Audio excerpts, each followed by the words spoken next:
And that slows you down. Because you see, all people who are in a rush are not related to the material present. Supposing, let's take, you're in a rush to get coffee when you get up in the morning. So what do? You take instant coffee. And that's a punishment for being in a hurry. It doesn't taste of coffee. Not really. So because you forced it, it's like forcing the growth of tomatoes. They don't taste of tomatoes anymore. Forced apples, they're called delicious. They're nothing but wet pith. So this is very important. This is showing that we aren't here. We're insane. We're not all there, as they say. But trying to get to something, the result, the thing we thought we wanted, the thing that we thought would be what would make us happy. You've got to get something. Now, it's true. In order to not be hungry, you have to eat. And therefore, when you eat, there's a certain satisfaction. You feel all right.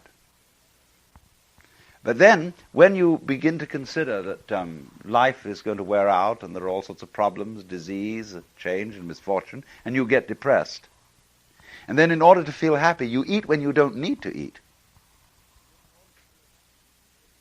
then you begin to get obesity and indigestion. And wonder why the possession of all this great food isn't doing anything for you. It's supposed to. And so in the same way with property of all kinds, when it is used to get the thing that you look forward to in the future and don't seem to have now, it becomes a complete delusion. And you can't understand because you think that the possession of these things ought to make you happy. The ad men have persuaded you that if you could get this kind of car, this kind of yacht, this kind of house, this kind of scene, whatever it may be, you should. That's the thing in life. That's what's important. And it doesn't make people happy at all. And then they wonder why it doesn't and feel cheated. And they have to go to psychoanalysts and churches and things like that to be persuaded that it's coming sometime. Somehow, the thing that is always seems to be missing. And there's nothing missing at all. Except, supposing you're absolutely starved and you just don't have the normal flow of energy through your organism, then of course you need food. Or if you're freezing, you need shelter. But in the ordinary way, when you are fed and sheltered, there isn't anything missing. It's all here. But nobody is here to see it.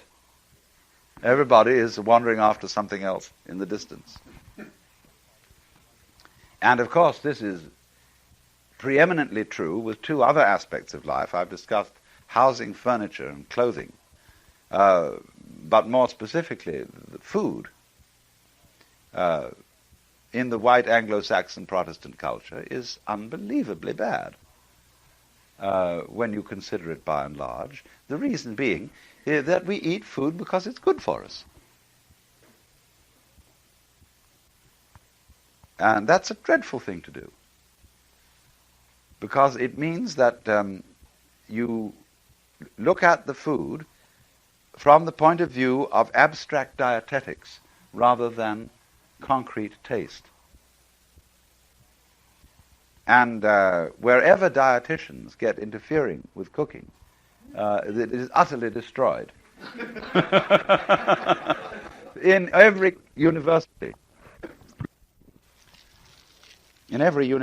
from coast to coast, where you would think would be centers of culture, the institutional food is unbelievably abominable. And the scholars are ashamed to come out about it because and protest and lay down the law because they're supposed to be devoted to higher things. And after all, what you eat, just so long as it's got the right chemicals in it, isn't very important.